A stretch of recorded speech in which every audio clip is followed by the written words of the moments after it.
tenga 49,5 voltios, bueno, pero yo te los doy los que me estás pidiendo por la gente en serio, ¿vale? Ese es el... Otro tema relacionado con los módulos existentes, que los todos los módulos. Sí, los puedes ver allí, no sé si los has... Pero había un motivo por el cual sacaron... Los de arriba sí. los hemos sacado en este caso, que es fácil de sacar, ¿vale? Para favorecer la circulación del aire. ¿Vale? En este caso podríamos haber dejado el módulo puesto, pero esta parte está toda libre para favorecer la circulación de aire. Entonces, si lo ves, no es posible. ¿Por qué? Porque aquí hay un elemento que ya sí se podría sacar, pero hay que desconectarlo, ¿sabes? Es un elemento muy pesado y no es imprescindible para este proyecto. Nuevamente nosotros hacemos lo que es fácil de hacer más allá del proyecto. Aquí hemos podido dejarlos, sí, pero como hemos considerado que es fácil sacarlos porque es simplemente desconectarlos y tirar de ellos hacia afuera, pues lo dejamos fuera. Donde hemos considerado que es un extra que está fuera del proyecto, pues obviamente no lo hemos hecho. Aquí hay que compatibilizar las dos cosas, la rapidez del proyecto, con los tiempos de instalación, con el coste del proyecto. ¿De acuerdo? Entonces Después, aquí sí se ha quitado. El tema que te había preguntado relacionado con el reemplazo en caliente, que en realidad era apagando, ¿no es cierto?, los módulos. ¿Cómo?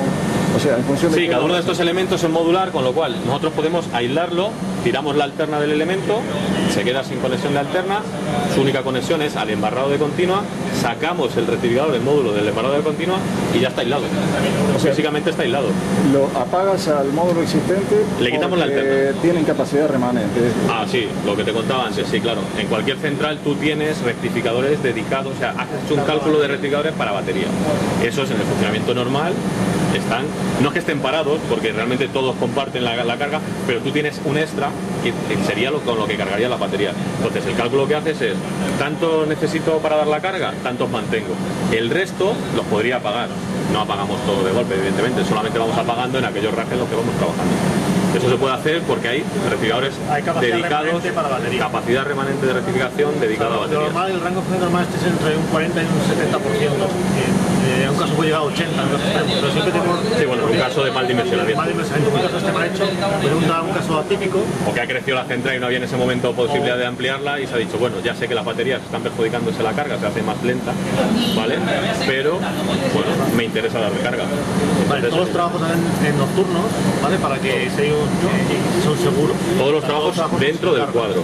Los trabajos de preparación, la caja de alterna, obviamente todo eso se hace. ¿Cuál sería la diferencia si respecto a la otra forma de reemplazar el cuadro completo?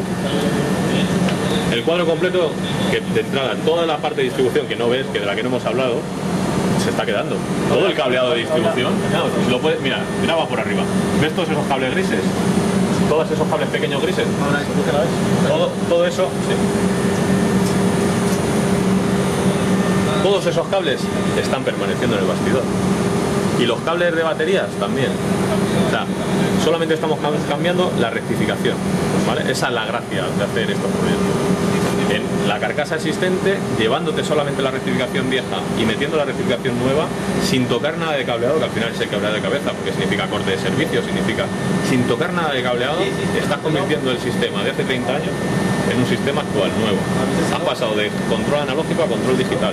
Has mejorado la eficiencia de los rectificadores, has reducido incluso la dimensión que ocupan los rectificadores dentro del cuadro, con lo cual la ventilación también se tiene que ver agradecida y favorecida. O sea, es un cambio importante. Es cierto, de trabajar con un bastidor, un bulk, digamos, un bastidor independiente, lo que lleva es que centralizas toda la potencia en un bastidor, ¿vale? Lo que tienes que dimensionar son todos los cableados de distribución para ese nuevo armario. Sí, esa es la otra opción. ¿Vale? Entonces, tiene varias maneras. Una opción es cambiar la opción tradicional, cambias todo el tipo de energía. Significaba mucho trabajo porque había que... Eso es impensable, nadie en su sano juicio va a querer hacerlo. O sea, cambiar todo el cuadro de golpe con distribuciones incluidas, nadie. La otra opción pasa por meterlo equilibradamente, ¿vale? Distribuir la rectificación equilibradamente en los bastidores o agrupar la rectificación en un solo bastidor. Las dos soluciones pueden ser válidas en un momento determinado. Lo único que tienes que pensar cuando montas un bulk es que lo que ahora divides en varios racks, o sea, el riesgo que estás dividiendo de fallo de alguno de los componentes, en la solución bulk de único bastidor, como el fallo afecte a la salida hacia todo lo demás, te has cargado la central. Esa es la diferencia. Y además en el bulk tienes que mover las baterías. ¿vale? Tienes que mover los cableados de baterías a las nuevas unidades de baterías que traerán ese sistema bulk. O sea, ya estás haciendo un cableado extra. Mueves los cables de baterías hacia el y por último también que tienes que hacer conexiones en vivo. Vale, el sistema, como ha dicho Fernando, aislabas, trabajas sin corriente. Luego minimizas el riesgo de problemas. Si haces la otra opción, luego estás trabajando en tensión y con los riesgos que conlleva. Y luego además que hay que hacer un trabajo de dimensionamiento de cableados para poder conectar los equipos. Que si tiene que saber alguien que sepa hacerlo, o sea, no es tan trivial. Bien. Estábamos viendo algo relacionado con la unidad de control, ¿no? Desde acá se puede acceder y ver todos los datos de cada uno de los módulos, ¿no? Y cambiar todo. Esta es la unidad de control más avanzada que hay. Todos los modelos van a esta unidad. Permite conexión directa a ENEC. De hecho, del proyecto lo vamos a incluir ENEC. Permite la gestión con los módulos de alterna. También gestiona la corriente individual de la batería. Se controla baterías para hacer pruebas remotas. Al meter módulos de gestión externos, lo hace las baterías. Es una mejora también que se ha introducido. O sea, se gestionan individualmente las corrientes de todas las baterías. Se ha metido un módulo de gestión de baterías, cosa que no se hacía antes, salvo como hacían en la IoC, tirando cablecillos desde los SUN a las entradas de los TPS, con lo cual tiene una colección de TPS en las paredes impresionante para poder hacer todo eso. Ahora no, ahora cada unidad de control se va a gestionar sus propias baterías y su propia alterna. Y tú lo vas a poder centralizar en este módulo. Y puedes ver los datos tanto aquí como remotamente, bien sea ENEC, bien sea IoC o bien sea página web.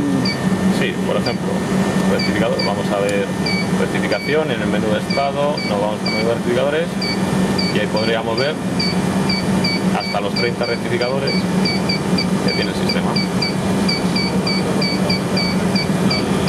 Y si entráramos, veríamos individualmente todos los datos de cada uno de los rectificadores. Y lo podríamos repetir para cualquiera de ellos. ¿De acuerdo? Y si nos fuéramos al menú de baterías, nuevamente en estado, en las baterías veríamos individualmente cada una de las baterías que tiene este centro. En este caso son 7. ¿De acuerdo? Y si entramos en ella podríamos ver la corriente individual de cada una de estas baterías. Eso es una de las mejoras que se ha introducido al tener la gestión digital. Los SM de uso. Los SM de uso. Esa más la supervisión de alterna propia, el SMAC. Entra de alterna. Y para ver la alta, me voy al menú principal, ¿vale? Y nuevamente buscamos dentro del grupo de corriente alterna, los SMAC son los elementos supervisores. Bueno, pues ahí vemos las tensiones de fase, tensiones entre fases, corrientes de fase, frecuencia, potencias, real, aparente, reactiva. Luego también tenemos factores de potencia, factor de cresta, los THD de cada fase, energía real, energía aparente, un contabilizador de fallos de alterna. Bueno, todos estos fallos son provocados durante las pruebas del equipo, potencia del sistema finalmente y un consumo total en kilovatios hora.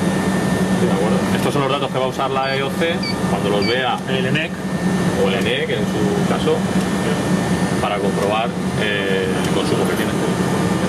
Esta es la BZ112. Este es un BZD 112, sí. Ok. ¿Y para qué lado está la 400? ¿Eso lo podemos ver también ahora? Sí, está ahí. Vamos a ver.